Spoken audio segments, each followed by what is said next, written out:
I mean, one, when you're dealing with world, you're dealing with the world. You're dealing with women in the world. You're dealing with people who have learned from the world. So in the world, the scriptures, I'm going to go with what the scriptures say, the love of money is the root of evil.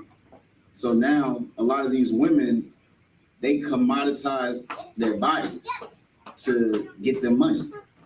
And in them doing that, they feel that their love and lust for money and notoriety in Esau's kingdom has them go against the laws of God and go against, what the Lord says is important and which is a man. These women don't need men anymore. These women, specifically black and brown men, because the whole aim is to remove the black and brown man from the equation, remove him from your household. If you don't have a black and brown man in your household, you are defenseless. So like I said, I don't know if you wanted to. Yeah, I'm gonna wait on you. You're defenseless, but so you are basically up for prey. You're a prey, and a lot of these women who are single masculine mothers to like how my Ottawa put it in his class, they don't feel they need a man because Esau has craftily removed the man out of the equation so that he can continue to spoil her in the house. So their entitlement comes from the fact that they look at black and brown men as nothing, as no value. They don't see the true value of a man, and they hate that man from learning from the oppressor. Go ahead, sir. If I could, right? So it's crazy because I actually just taught on this. I brought this up in the class. So the question that the sister asked is so heavy because, to be honest, the entitlement comes from it's actually natural. It's actually rooted in your DNA as a woman, right? Just like there are certain things that, that are rooted in men, like the desire for multiple women. That's something that's biological. Believe it, like a lot of women have a problem with accepting it. And I understand it. I get it because you've been rooted in what you were taught since you were a child. Since coming out the womb, you've been taught monogamy, don't share your man, this and that, right? Like this marriage is between one man, one woman. Like this is all you've seen all your life. Just like our kids are growing up seeing homosexual activity on shows and stuff, right? So guess what? They're gonna grow up and you're not gonna be able to tell them that that's wrong because that's all they're rooted, that's what they see. So it's no different from us trying to tell a female she's wrong for being selfish and not want to share a man. Now, what she's not wrong at is that biological feeling of, yes, I feel like if I give a man this, I am entitled to, well, I ain't gonna say necessarily put it monetarily or put on material things, but you do feel like once you give a man this, you deserve to be treated a certain way. You deserve certain things, right? You feel like I'm a woman, like I should feel like they use the word queen, but we're gonna say princess, right? Because a princess obviously gets whatever, you know what I'm saying, the king wants to give her, but we don't deal with queens. So let's say princess. She should feel like, hey, he should treat me like a princess. I'm giving him my most valuable thing. But that's the thing. It's not valuable no more because they done gave it to so many men before you get the one that's supposed to be with you for the rest of your life. He's not going to value that in that way. So you can't even, and it's natural for you to have that biological feeling of entitlement, but unfortunately, you sold yourself short. Not you individually, of course. I'm talking about our sisters. Our sisters have sold themselves short of what they're entitled to. You naturally feel entitled to this princess attention, and you want the man to treat you like that. You want all the things that a man has to offer for you, whatever that may be. If you take money out of the equation, you want him to speak to you nicely. You want, the scriptures talk about that. They talk about our sisters wouldn't even set their foot on the ground. You know what I'm saying? That's princess treatment. But that's when their boxes were valuable because they were virgins. When I say virgins, I mean not giving themselves to no man before. You know what I'm saying? Never having sex before. So you can't, that's what the problem is. Because your question was, why do women have that entitlement still? It's natural. they can't help it, but unfortunately they haven't really processed the fact that you want to feel entitled to it because it's natural, because the natural thing to do is save your box for the one man. So it's natural for them to feel like that. Unfortunately, they brought their value down by, and it's a certain, and men, and another thing, there's men out there still giving into it. So once we train up our children and we teach the more and more we will, that's more work me and Officer DeWall y'all have to do. We got to raise up these men to understand, like, don't be a whoremonger. That's all you're doing. Like, now let's say this woman, she coming to the truth, she become a new creature. Now she's saving that box for that man. That that's a difference. And we treat our women that we get into school as a prize. When you get that ointment and that oil, and Commander Jimmy YAHANNA say, hey, this is my daughter, I give her to you. At that point, she's treated like a princess, but she acts like a princess too. So it's a lot that goes into it. You're definitely entitled, like naturally, entitled to whatever treatment that a woman is supposed to get according to the Bible. But also, you gotta treat yourself and handle yourself that way so that man can, and that's something that, and as a sister in the school, that's something that you can teach the younger ladies and other women that may not have that kind, because them hearing it from us, they look at it like, well, I don't like he said that, or it's, what I'm saying. But when they hear from other women, some women may call you a pygmy, some women may down you and talk down on you, but don't let that deter you, just like you don't deter us from being priests and prophets when they mock us. Right. You continue doing, you spread your light. What I'm saying? What you learn, and because you know what you're entitled to, you deserve it, because you know how to act as a woman of the Lord, as a daughter of Zion. These other women don't, what I'm saying? And these other men don't know how to, pick them right, or know how to teach them, like, hey, look, I'm not entitled to give you this because it's not even valuable. Like, I'll give you an example and I'll be done with it. Not to, keep holding on too long. But Commander Junior, every woman has a different diary. You know what I'm saying? Based on your history, based on how much mileage on your vehicle. You know what I'm saying? That's a lot here. But you know what I'm saying? But based on how much mileage, how much wear and tear is on your vehicle, that's how much you worth. And that's your entitlement. You know what I'm saying? Like, it's clear cut. If you nigh into untouched, then guess what? You know what I'm saying? A brother gonna have to work 7 years for you. You know what I'm saying? Because nigh into untouched is the closest you're gonna get nowadays. You know what I'm saying? It's rare. Like, it'll be extremely rare to get a real virgin, a woman that never had sex with a man. You get that, brother. You might as well just go come into school and just wait till you become a captain. You know what I'm saying? Before you can even think about trying to court the sister, and then have a big diary. You know what I'm saying? But those are the things that those type of women, that's your value. Your value is your mileage. You know what I'm saying? A car with 0 miles on it, guess what? A brother gonna pay that top dollar for it. I'm just saying, So that's where the entitlement comes from them naturally. It's built in you to want that, but you gotta earn it. You know what I'm saying? Does that answer your question? If you could, Yabakan, give me Proverbs 16 and 25. I'm gonna touch a little bit, on what Officer Hoppenot was saying about why we don't necessarily go off of the status quo and care about what other people are saying. You got that up? The book of Proverbs, chapter 16, verse 25. There is a way that seemeth right unto a man. That seemeth what? That seemeth right unto a man. It seems right to these sisters to go on to OnlyFans. It seems right to them. Like, jump into their minds for a second. I don't have to come in contact with anybody in physical contact. I'm making 6 figures and I don't have to have an education.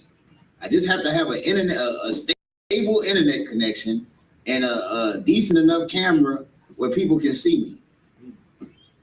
It seems right to them it's like they're like, wow, what else can I do where I make 6 figures and do this?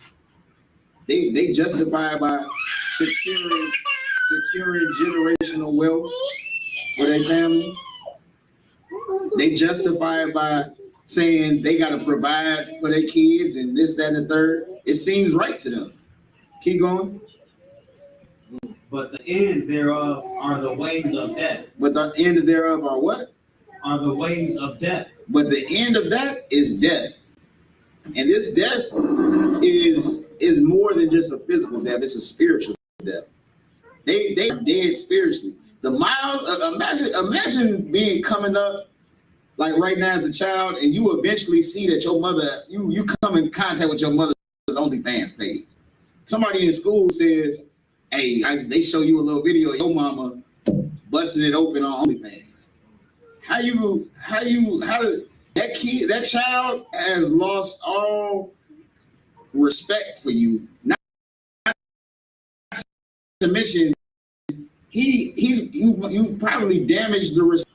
This is we wonder why all these brothers jump to these arenas and get with white women. You wonder why all the basketball players and all the football players get with white women. That's because they have their household view of the woman that raised them is so low because they don't have any shame. Because they're goddamn a dog in the house. Because they're a whore now. They watching their mama whore day in, day out. So they like, I don't want that. I want something with value. Like Officer Hoppin was saying. They don't have any value. They got low mileage. So they trying to show that they trying to show that they riding in the Lambo. So you see brothers in the hood with the most pop white brothers. I'm talking about they'll take a woman that look like Roseanne. Like real talk, like brothers got young Roseanne over like a solid looking sister. Like I'm talking about like she got a sister, she'd be walking around, she'd be going to school, got glasses on or something. I want Roseanne. They like, I don't want this because in their mind they associate her with whores. They associate her with being a goddamn dragon, the woman that kicked their father out the house. It seemed right to them to do these things, but the end is death. It seemed right like they should move in that manner and just get their money up. Go and get your money up, girl. That's why women that's why you got these strippers. A lot of strippers is moving out of the stripping industry and buying these goddamn Willys.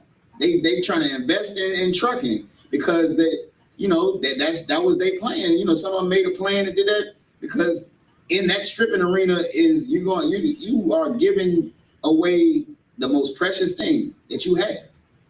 And that's your virtuousness. That's your body. That's the thing the Lord told you only give to one man. And now you done gave it to so many, you trying to get your bag up, hoping that will entice a man. Like it's like, what, I'm already beaten, popped out here, but at least I'm gonna come with some bread. Yeah, go ahead, sorry. So this precept is perfect for those that want to live in their truth. Right. Like this precept is for brothers and sisters that want to live in their truth. You know what I'm saying? Like they feel like the way that they live in is right, but it only leads to death. You know what I'm saying? And so every time I hear them sisters that say, well, I'm living my truth, you try to tell them the truth, and they say, well, I'm living my truth, this is the precept right here that you should pull from. Because, you may feel like your truth is the right way, but it really is only leading to death. Right. So. Yeah, so give my hand. And that's why the scriptures also tell you, lean not on thy own understanding. And the scriptures also tell you, don't take counsel from men. All these broads these broads saying what you were saying, they probably single with no man. Getting old, damn near out the game. Can't even they trying to be stellar and get their groove back. They trying to get a young bro, what? Everybody my age know I'm done. Let me go ahead and try to beguile a young nigga. Let me go ahead and just get my groove back. Right. Cause they already ran through. Right. And like he said, like they think they know best until they walking around spiritually dead, walking around without a house. It's not easy for a lot of women to take their own trash out. The comfort of just having a man to take your trash out, some women don't even know. You don't even know that, let alone have protection security and guidance for your household, somebody to raise your children not to be whores, not to be goddamn homosexuals, I don't even know that, not be alternative lifestyle seekers and transformers. Like you gotta teach your son not to want to become a woman when he only raised by a bunch of bitter women. How you gonna do that? You need a man. You need a man that's rooted in these scriptures more so than anything. Is any more on that? Nah, sir. All right, matter of fact, you can go to chapter 11. Not chapter 11, verse 11, because today's title of the class is the cost of brotherhood, and we're gonna get into how the Lord really operates when it comes to what you get for what you pay. What does it cost you to get something that you want? Like, I don't know, a lot of people don't remember when candy used to really be a nickel. I don't remember. They used to say it was like a penny candies. I never was. You remember penny candy? Well, I don't remember penny. It might have been penny candies when I was coming up, but I don't remember. But I remember like them little nickel caramel squares, you know, when chips was really 25 cents. You can get them little 25-cent grenade juices. But now you buying that same thing and you gotta, how much is chips now? Like, I don't even see chips for a quarter no more. I just see that boy say $2.49 all the time. The quarter bag's now $2.49. Like, they went crazy.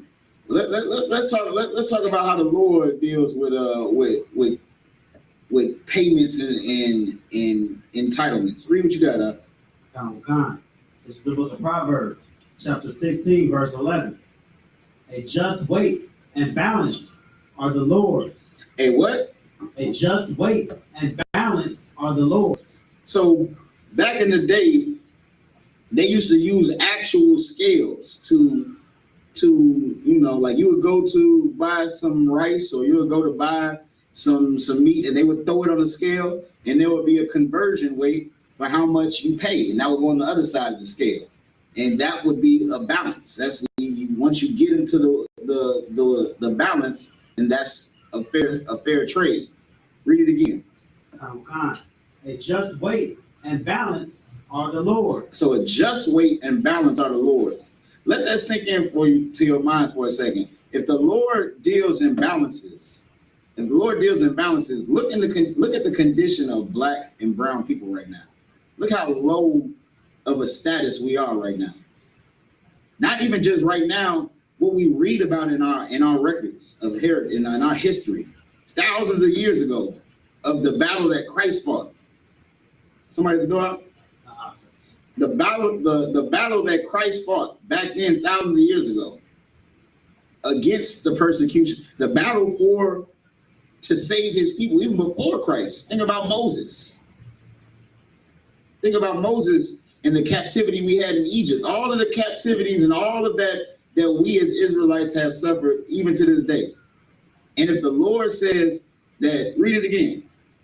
A just weight and balance are the Lord's. Now, if a just weight and balance are the Lord's, what does that let you know about how it's going to be in the kingdom? Think about how much you have to fight just to, right now, there's a movement where you basically say that your life matters. That is not even ran by you. A movement that says your life matters that is ran by the oppressors. You have nothing in this kingdom. You have nothing. But if a just weight and balance are of the Lord's, that means that there's a flip side to all of this oppression. That means that there's going to be a time where everything will balance out. All these thousands of years of oppression and hardship that we've suffered, we're gonna get a reprieve from that. How do we know this? Because the scriptures say so. The kingdom of heaven is in you. The scriptures say the kingdom of heaven is in you, meaning that you're going to be a part of not only building the kingdom of heaven, of what it means to be a part of the kingdom of heaven. The spirit of Officer Havanah, the spirit of Officer YAHANNA, the spirit of Sister Shayla, of Sharaki. Those spirits in the kingdom of heaven are going to be Your spirit is going to be a part of making it the kingdom. People are gonna enjoy your company. They're gonna enjoy learning from you. They're gonna enjoy just being around you, and that's a part of the balance. But we have to build that. And right now, we got to understand what the cost it takes to do that. And what cost did Christ pay? Christ paid the ultimate cost. Christ paid his life. Give me John 15 and 13. Go ahead. If it's some more, now give me that. All the weights of the bag are his work. Yeah, drop that and give me John 15 and 13. And all the weights of the bag is the Lord's work. Both sides, exactly what we're talking about. The exact balance is that of the Lord's. The Lord makes a vessel for honor and a vessel for dishonor. He made Esau to be the most vile and wicked creature that we've seen on the planet. The most deceptive and cunning, with a perpetual hatred for the Lord's people. Go ahead. Use the mic. I missed some. The bags, the weights of the bag, that's what's on the balances, the bags. The bag. Okay. Go ahead. I'll read it when you got it. This is the book of John, chapter 15, verse 13. Greater love hath no man than this. Greater love have no man than this. So now we're talking about love. We're talking about when we say brotherhood, and brotherhood is synonymous with we use it synonymously. Whenever we say brotherhood, you can automatically in your mind think of sisterhood as well. Why? I'm gonna go on a quick tangent, but why? And I'm gonna ask the room a question. Why is the language of the Bible directed as if it's speaking to men? Do you understand the question? Let me ask it again. So when there's parables about the kingdom of heaven, and Christ likens the kingdom of heaven as into 10 virgins, that's a parable for a man. That's a language that's directed to a man, because there's no a woman doesn't necessarily deal with 10 virgins. There's no 10 virgins for a woman. Go ahead. It's like if I may say, is that because the Most High is a man? Is that what you're asking? Is that because the Most High? I mean, the Most High is a man, but that's not the answer to this question. Can you restate the question? So I'm gonna ask it again. Why is the language of the Bible written to men? Why does it say? Why don't we talk about? Why isn't there? Why are the analogies and the stories and the allegories and the metaphors metaphors that are made for men? Go ahead. Well, if I could, sir, is it because that the men leave the congregation of Israel, and as it says in the scriptures, the flock of my pasture, flock of my pasture are men? Give my hand. That's a perfect precept. Men leave the congregation. Men are the one. Like, this is a top-down structure, like it says in Corinthians. In 1 Corinthians, the head of every man is Christ, and the head of Christ is the Lord, and the head of every woman is the man. Paraphrase. That rank and order structure is set in stone for a reason. So the Bible is written to men because getting the men to understand this will naturally get everything else in order. You will naturally have sisterhood when we have brotherhood, because you will understand. You'll learn from us. We'll teach you. You'll naturally be able to fix the household dynamic when the man is in order.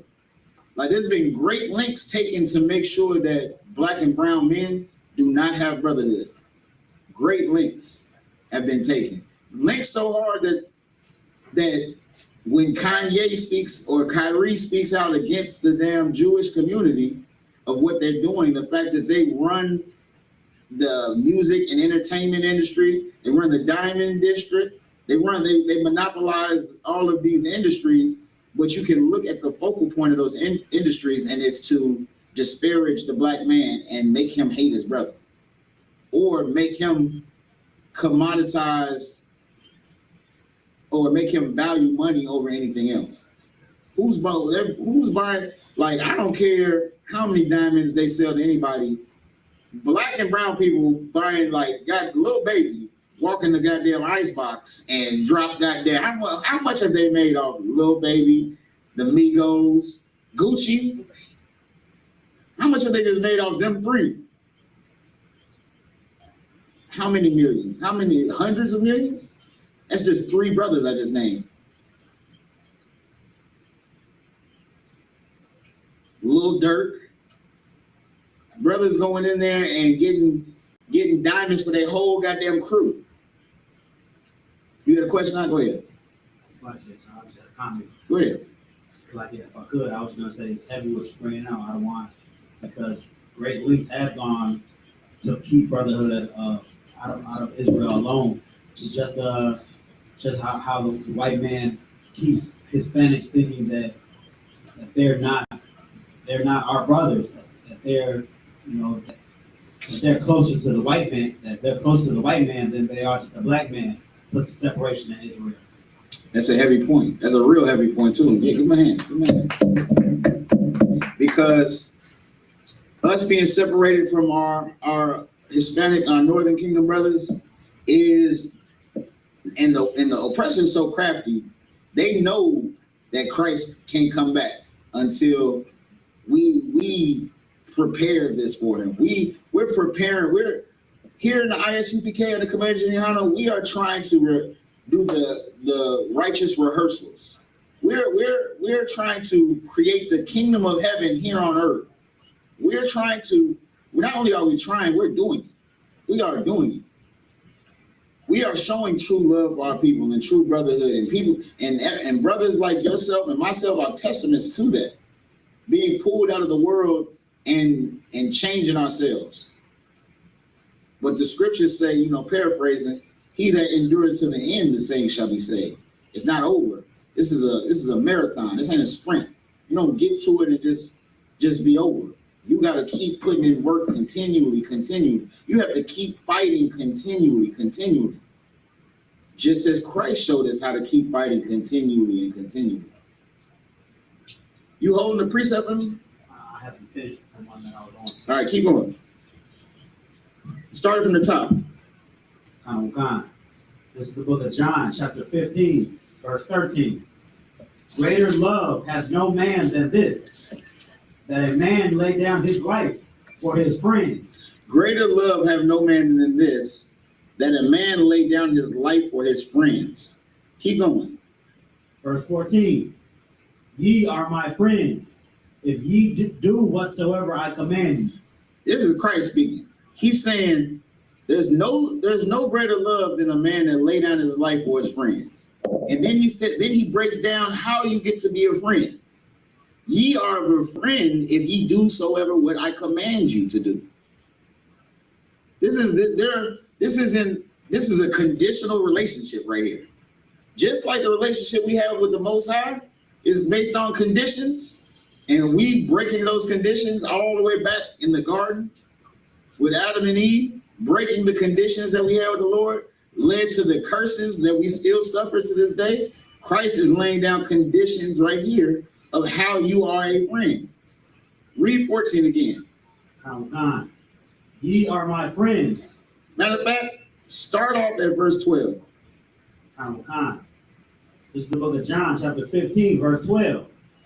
This is my commandment, that ye love one another as I have loved you. Christ is saying, this is my commandment. This is my commandment. That ye love one another as I have loved you. How has Christ loved us? Go ahead. He died for us. He died for us. We know that.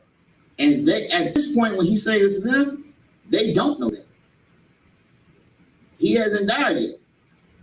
He's telling them, this is my commandment, that ye love one another as I have loved you. How has he loved them to even to this point? So we're at a whole other level of understanding that how he loved us than at the level that he's explaining right now. Right here.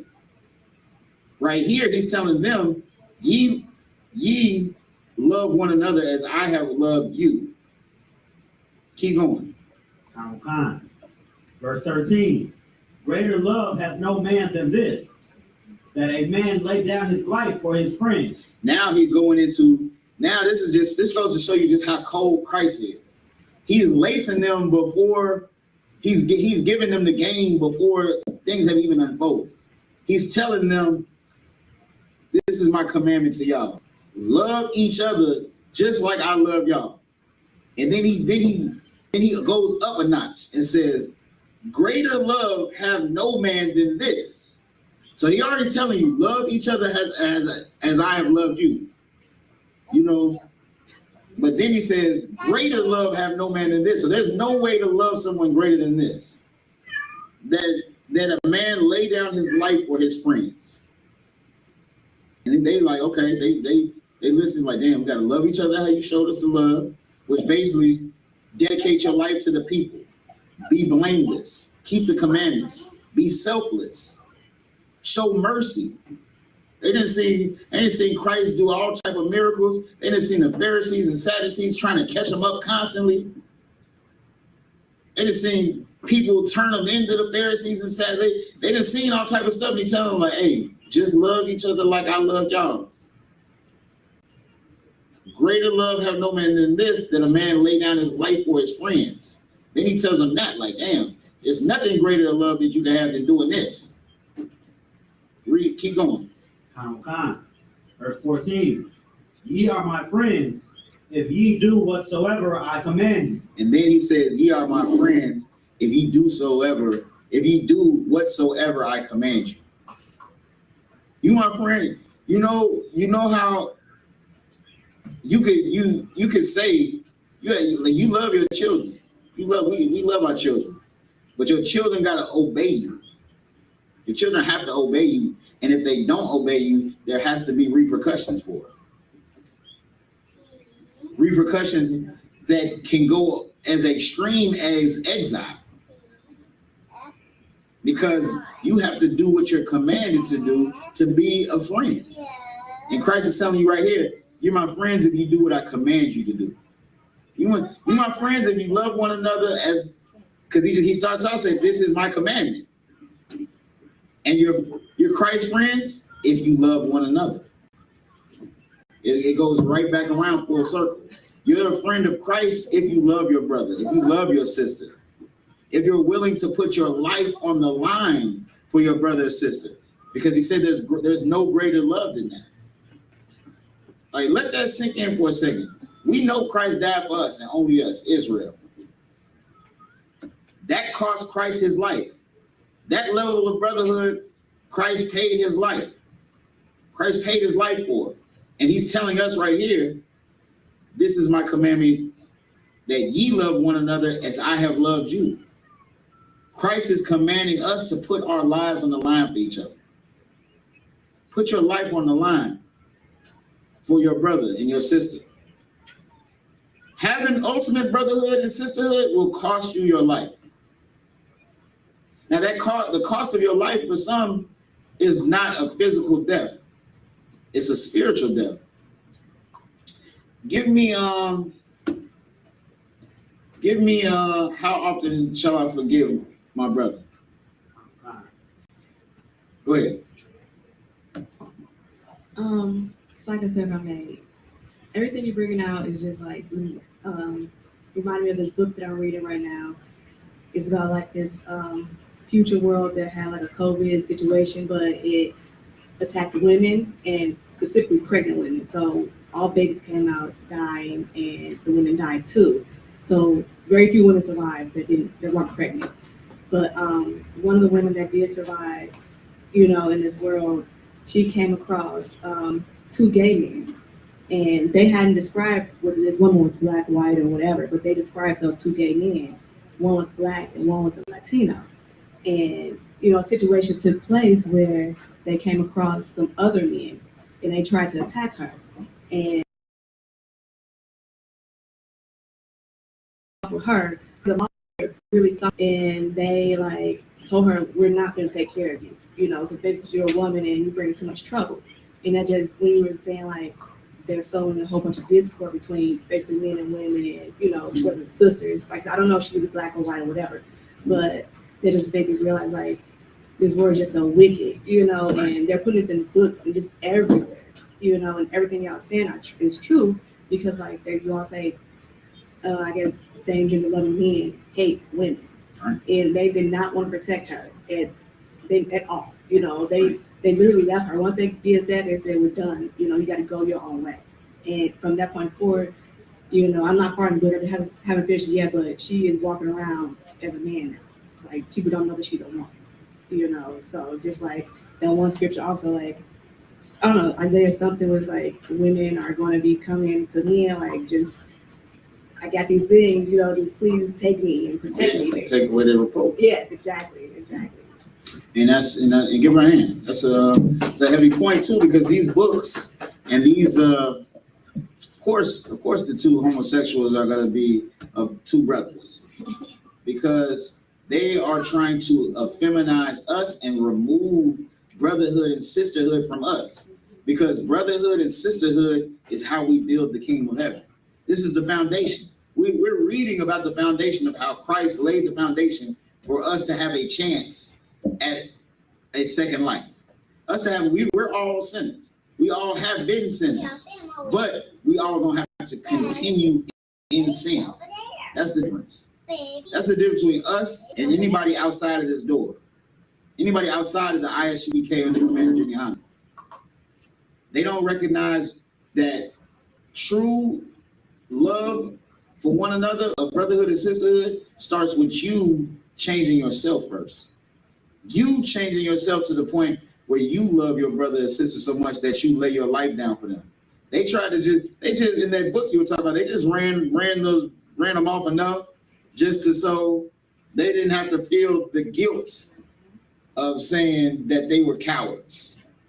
They didn't have to feel the guilt to say like, man, we're just cowardly gay men out here. We just watched our sister get raped and murdered or kidnapped. They didn't want that guilt, so they did enough to just not have to feel that, but they didn't love their sister. They didn't have true compassion, willing to do it over and over again, of letting her stay with them. Go ahead, Sir. Good. That sounds exactly like what the IUIC did with Jordan Work. Get it, brother. In. It is exactly. These fake Israelite groups, you have to understand, we're at a spiritual war right now. We're at a spiritual war. And just how, you know what, are you holding something for me? I'm fine, sir. Hold that and give me John. Man, what is it? What are you holding right now? Matthew 18 and 21. Matthew 18 and 21. Hold that and give me, let me see if I can find it. Give me John 11 and 45. That's what I want. John 11 and 45. You got to understand the spirit of these fake groups, specifically these goddamn purple pigs, these purple, what is Commander YAHANNA call them? Goddamn, go ahead, sis.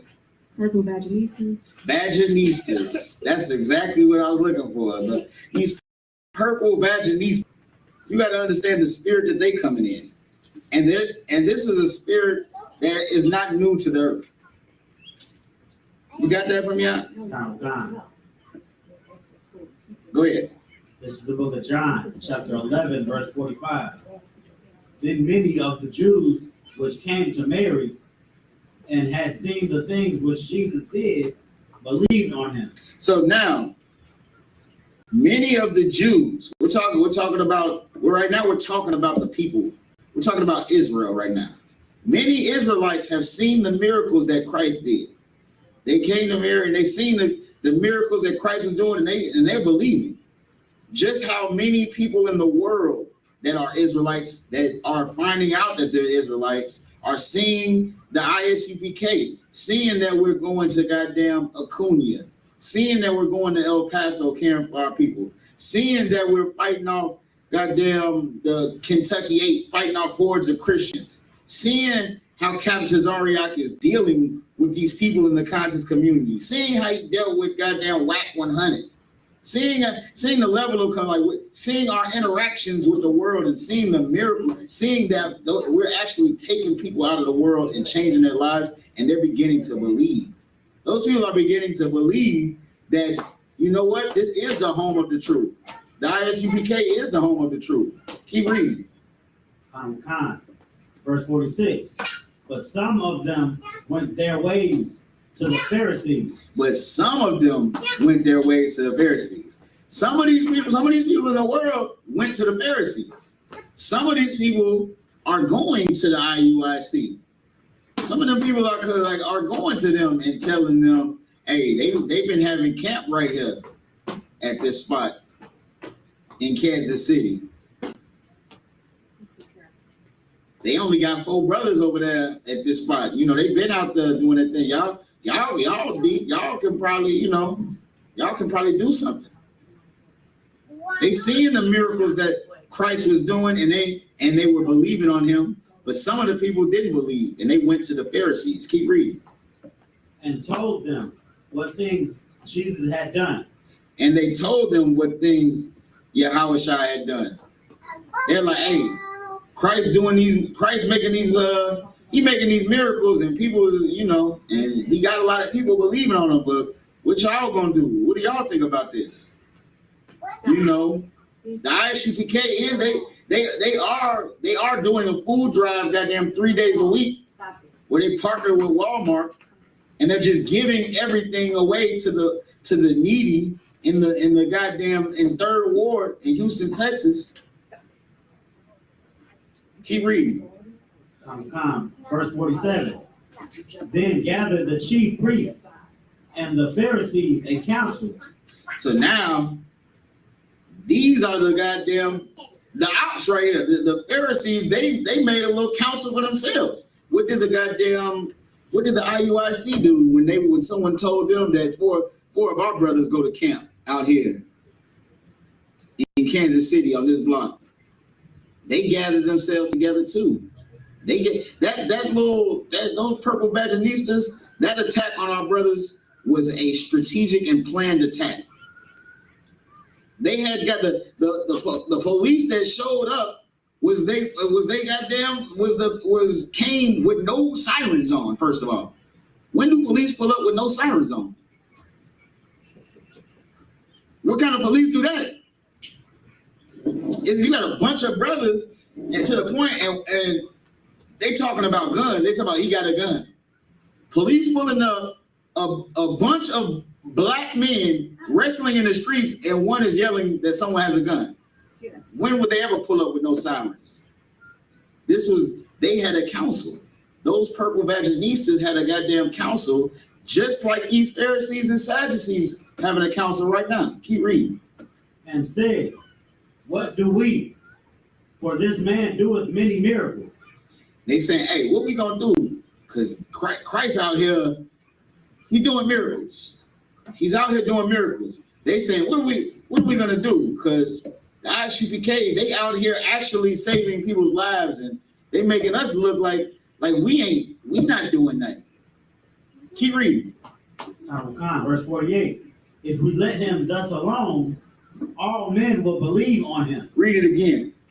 If we let him thus alone, all men will believe on him. They said these wicked Pharisees and Sadducees said, if we leave Christ alone to do what he's doing, everyone will believe in him. They knew that he was the truth. Just like the IUIC, these purple Vaginistas know that we're the truth. They had a council about how do we, if we let Christ continue to go out there and do his miracles, everyone's going to believe in him. Keep reading. And the Romans shall come and take away both our place and nation. And the Romans shall come and take away both our place and nation. Now we losing our seat. Now we're losing our power. These purple vaginistas know if everybody knows, if everybody finds out that we're the truth, then they will just be fizzled out and be nothing. They'll have no more place because the white man won't be able to use them to cause dissension between Israelites anymore. Any more on that? Lie, sir. They knew Christ. The Pharisees and Sadducees knew Christ was the truth. They knew that he was the truth, and they knew that they couldn't leave him alone, or else they would lose their seat with the oppressor. That's the spirit that they were in right here. That's the spirit that you still see with these purple vaginistas to this day. Salakia for that tangent. I don't know how we got to. I don't know. Did you have a question or something? Or That was just input on IUIC and the Jordan Morgan. The Jordan Morgan. Exactly. We keep calling out that, and that's why it's such a righteous thing to cry aloud and spare not. Because we don't want there to be another Jordan. We don't want another sister to die at the hands of some wicked goddamn Hamites in a wicked COINTELPRO police organization. You was holding something, drop that and go back to where you were. Like, what? I don't know. Did you have a question, or did that answer your question? Okay. What? This is the book of Matthew, chapter 18, verse 21. Then came Peter to him and said, Lord, how often shall my brother sin against me, and I forgive him? Now we're getting back into the cost. What it costs for brotherhood. What it costs to be a brother. What it costs to be a sister. Keep reading. Till 7 times? And he's saying, damn, how often do I gotta forgive my brother? Like 7 times? I see you. 7 times will it take for me to just keep forgiving him? I gotta forgive him 7 whole times. Keep reading. Verse 22. Yahushua saith unto him, I say not unto thee until 7 times, but until 70 times 7. But until what? Until 70 times 7. So now Christ is saying, not just 7 times, 70 times 7, which we know everybody isn't great in math. You know, I don't expect everybody to be able to do that math, and neither did Christ expect them to be able to do that math, because the literal number is not what's important here. What's important here is knowing that you continually have to forgive your brother or sister. Continually have to forgive them to show true brotherhood, to show true sisterhood. Because we just read before, Christ says, ye are my friends if you do what I command you to do, right? And what did he command them to do? Love one another as he has loved them. So if Christ is saying you got to forgive them 70 times 7, then Christ obviously is going to forgive you 70 times 7. He's not, Christ is forgiving more than 70 times 7. Keep going. Verse 23. Therefore is the kingdom of heaven likened unto a certain... You could drop that out. Give me Proverbs. Did I go to Proverbs 11? Give me Proverbs 11 and 1. I don't know if we went there already.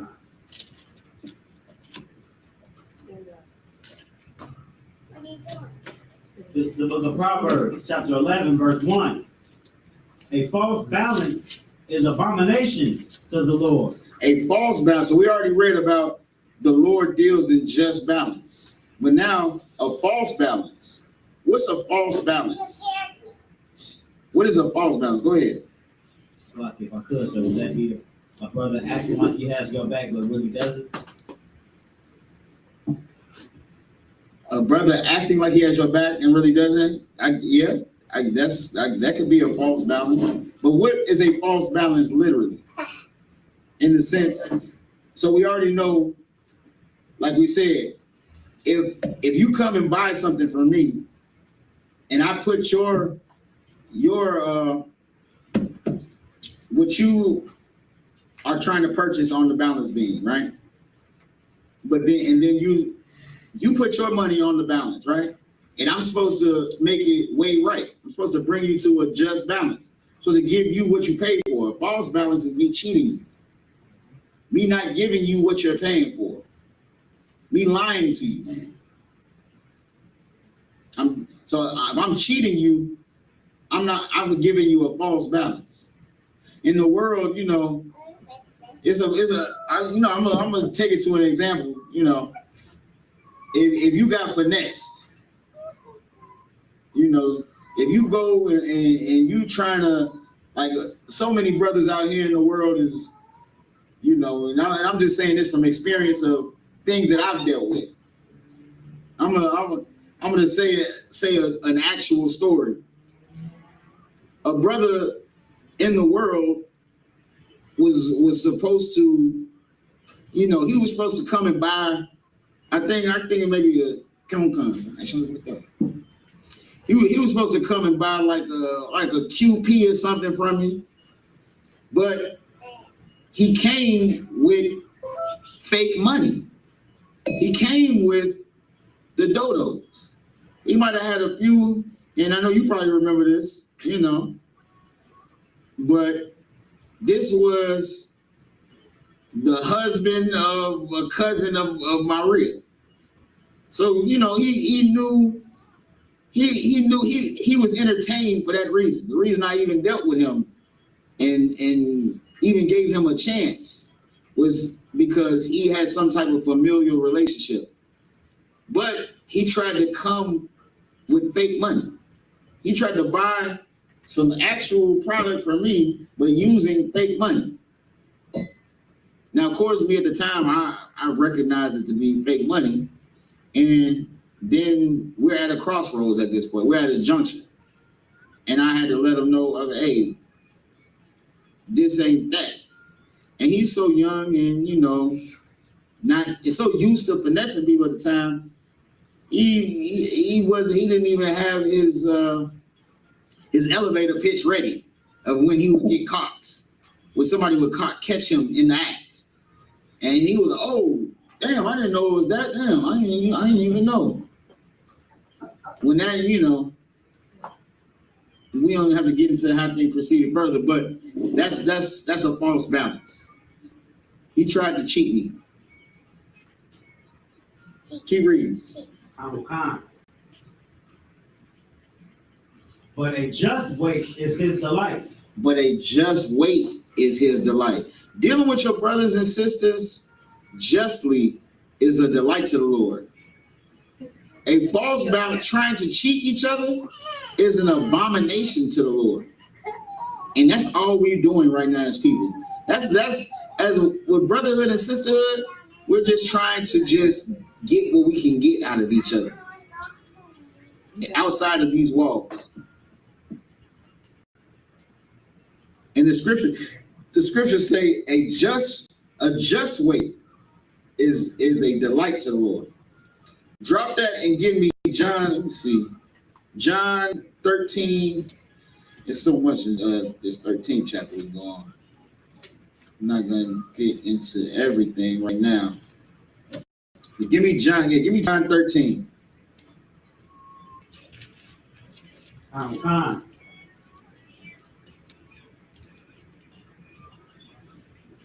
We're gonna get into a little bit of the spirit of Christ, the spirit of true brotherhood, and the spirit of not having true brotherhood. Go ahead. Give me John 13:1. This is the book of John, chapter 13, verse 1. Now before the feast of the Passover, when Yahushua knew that his hour was come. Hold on. Before the feast of what? Of the Passover. No, the feast of Christmas. The Passover. No, the feast of goddamn New Year's Eve. The Passover. The feast of Thanksgiving. The Passover. Christ celebrated the Passover. Just put that in your mind and let that digest. All these wicked holidays that you're celebrating, Christ didn't celebrate those. Keep reading now. When Yahushua knew that his hour was come. Now, when Christ knew, what does that mean when Yahushua knew his hour has come? Go ahead. He was about to die. And he was about to die. Keep going. Christ knew he was about to die. that he should depart out of this world unto the Father, having loved his own which were in the world, he loved them unto the end. Having loved his own which were in the world, he loved them to the end. Now, them being in the world means they are the ones practicing Thanksgiving. They're the ones practicing goddamn Christmas. He's keeping the Passover, but he's loving all of them to the very end. Keep going. Verse 2, and supper being ended, the devil having now put into the heart of Judas Iscariot, Simon's son, to betray him. Verse 3, Yahushua, knowing that the Father had given all things into his hands, and that he was come from God and went to God. Verse 4. Drop down to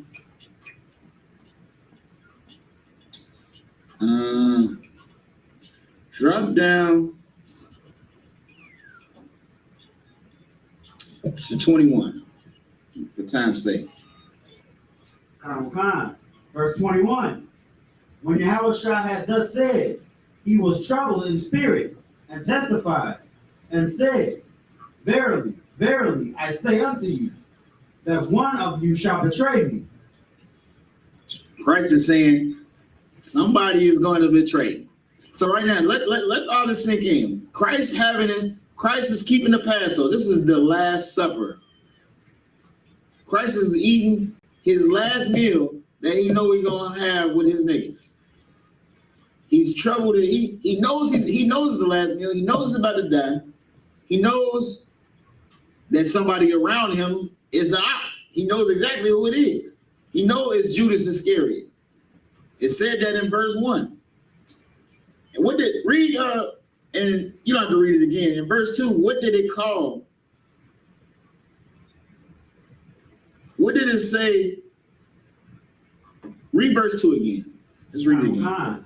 Verse 2. And supper being ended, the devil having now who? The devil.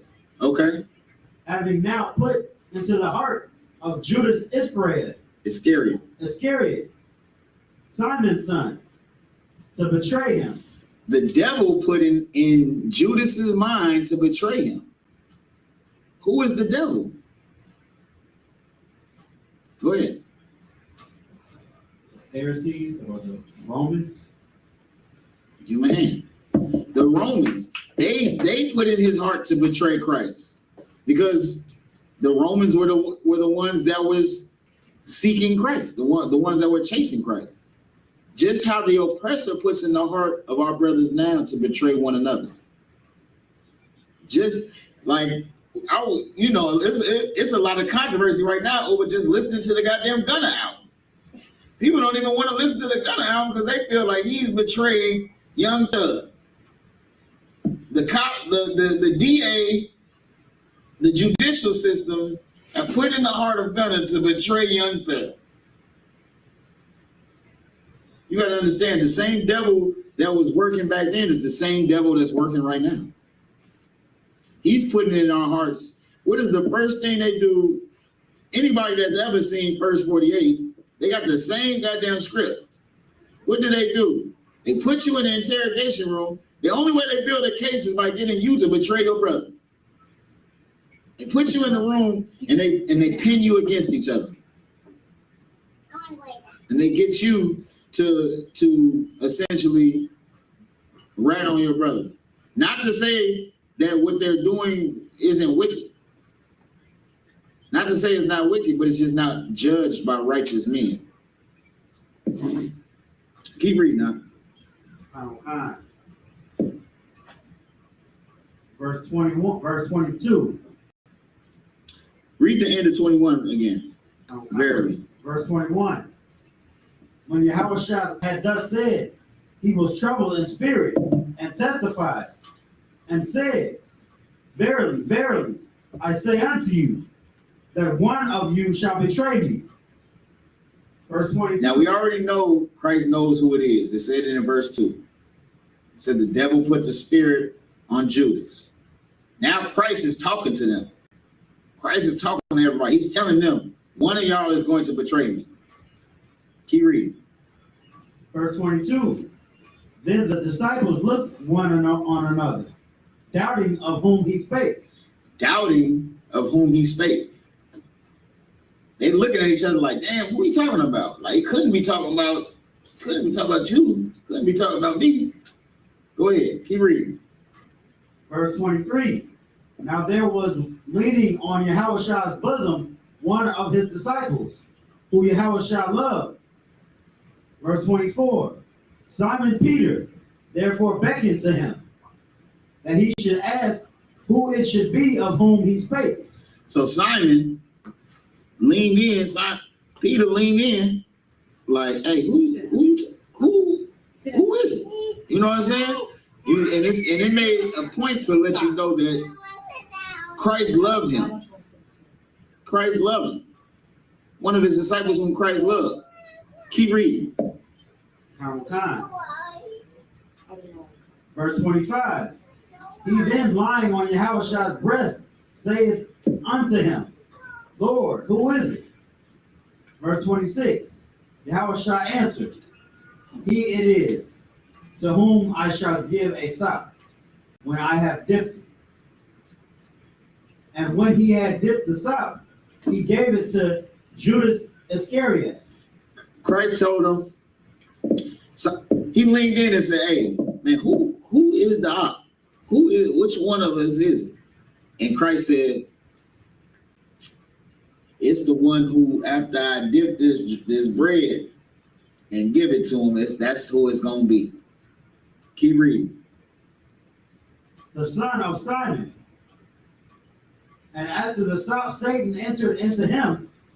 Then said Yahushua unto him, That thou doest, do quickly. So then it's now. This is a lot happens with what you just read. It says after he did it, Satan entered into him. And then after that, so the demon jumped on him right then and there. And then right after that, Christ says, go with your move. What you about to do, go ahead and do it now. Because Christ knows what the time it is. He's basically telling them, like, go to your peoples. Let them know. Keep reading. Verse 28. Now no man at the table knew for what intent he spake this unto him. Verse 29. For some of them thought, because Judas had the bag, that Yahushua had said unto him, Buy those things that we have need of against the feast, or that he should give something to the poor. So basically, nobody knew what Christ was talking about right then. Only person that knew that was the op was Simon Peter. Because Christ had told him, who I give this to, that's the one. Then he did it. And then he said, do what you got to do right now. And they thinking like, damn, you know what? He is in charge of the money. Maybe Christ telling him to go ahead and go handle something for the poor real quick. Keep going. Verse 30. He then, having received the sop, went immediately out, and it was night. And after he told him that, first off, let this soak into your mind. Judas knows who he's betraying Christ the whole time. He don't know that Christ knows. But then that demon, right after Christ dipped it and gave it to him, and only him, the demon jumped on him. And then Christ commanded the demon in him to go do what you're going to do and betray him. And then it says he went immediately out. He instantly just went. He went out. Drop down.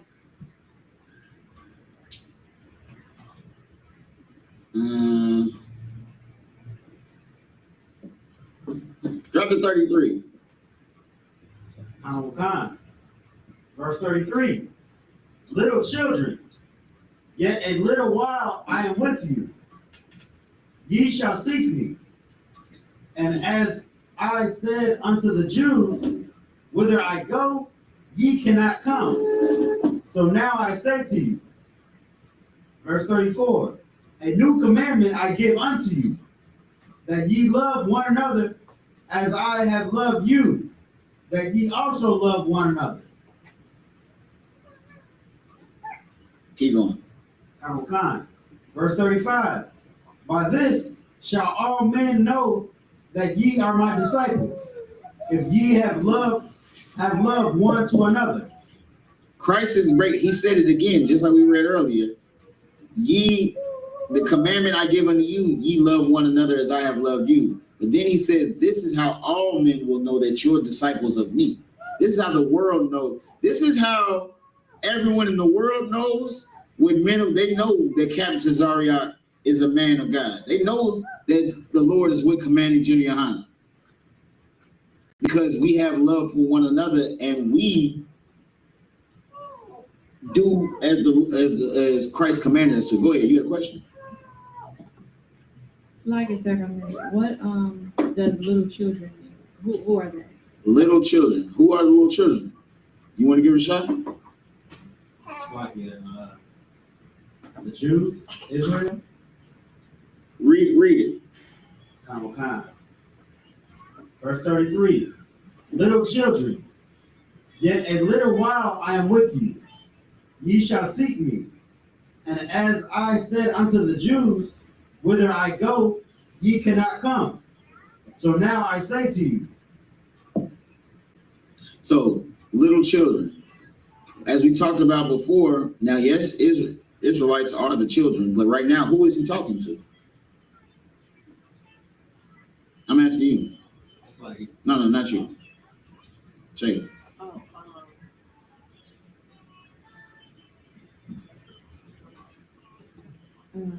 the disciples? He's talking to the disciples. Now, why is he calling them little children? What does he say after that? Read it, Yabakan. Khan. Little children, yet a little while I am with you. Ye shall seek me. Little children, yet a little while I am with you. Ye shall seek me. What would happen if you get up and leave out? What's going to happen with Sharaki?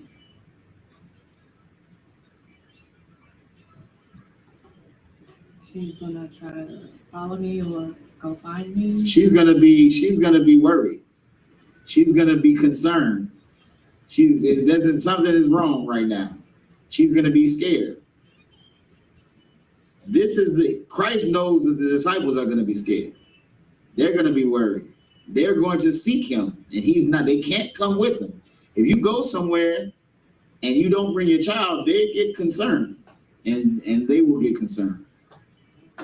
They're going to be scared because he's only going to be able to be there for yet a little while. Does that answer your question?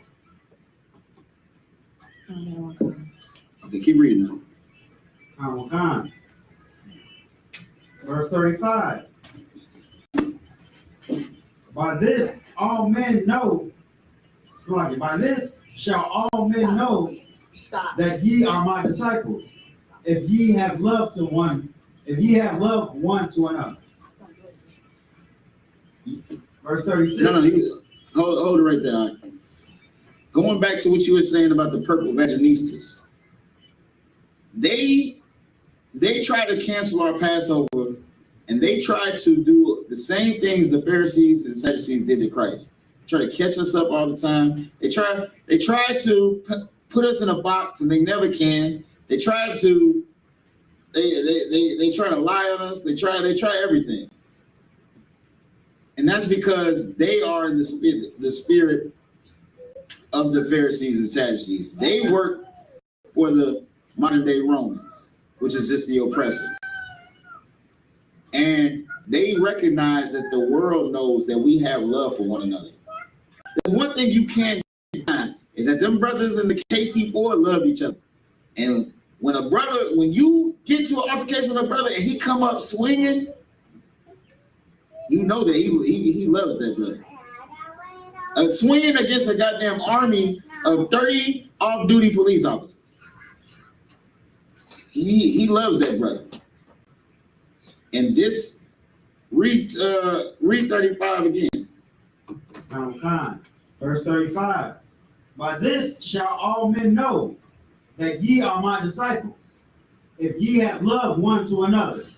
By this shall all men know that you are disciples of Christ if you love one another. This is how, this is the nature of the battle. The Lord is a man of war. So by proxy, his children are going to be warriors. The world is seeing, the Lord is right, drawing that line in the sand to show you who is with me and who is against me. Who loves each other and who doesn't love each other.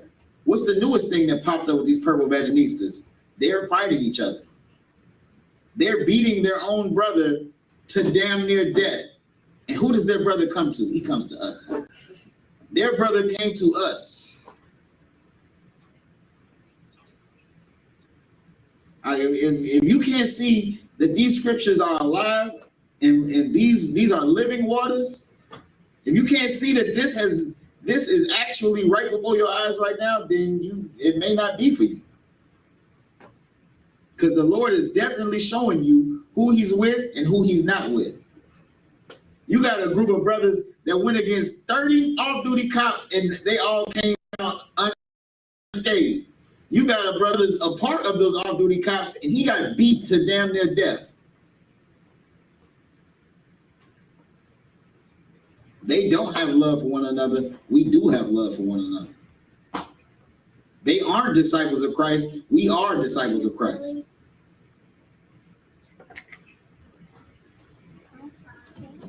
Any questions? Any more on that? Sir. Check and see if any questions in the room. Any questions online? We had some technical difficulties starting Salakia for the late start. Class, it's over hundreds of degrees out here, so we had to deal with some AC issues out here in Houston, Texas, right now. The last few days on the earth were the hottest days of recorded history. The last few days that everyone just experienced were the hottest days in recorded human history. Since they started recording the weather, they're the hottest days. Get your spirit right. Quit trying to bicker with brothers and sisters about petty things, because you can be called out on petty things too. In the Lord's Prayer, what is it? What do you ask for? Forgive us our debts as we forgive our debtors. So if you don't forgive your debtors, you shouldn't be forgiven either. If the Lord deals in just weight, your amount of forgiveness you will receive is dependent about the amount of forgiveness that you will give. You need to forgive your family members for the things that they did to you. You need to forgive them so that you can be forgiven. Any questions? All right. With that, pay your tithes to the men of the Lord. Go to ISUPK.com. Commander General YAHANNA is really saving lives. As we read, he really loves his brothers and sisters. He's not going to buy a goddamn new Bentley truck. He isn't getting a goddamn new G6, G8 plane like your goddamn Christian pastor. He's not hiding money in the goddamn walls like Joel Osteen. He's actually getting brothers and sisters their medication that they need. Saving babies from being aborted. Housing goddamn people that are homeless. Feeding the homeless. Doing the things Christ commanded us to do. So the least you could do if you can't get out there and war with your brothers, or being here like these virtuous sisters making goddamn camp meals and giving brothers legal advice and free legal services, and the least you can do is pay your tithes, which is a commandment by God. And with that, we're gonna pass the class over to Priest and Officer Yahawakan with the announcements. Give him a hand.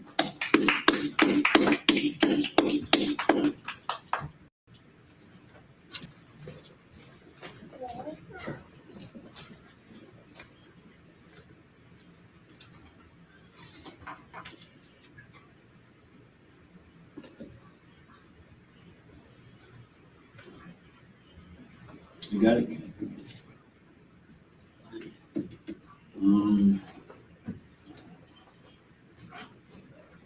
It's right here. Right here.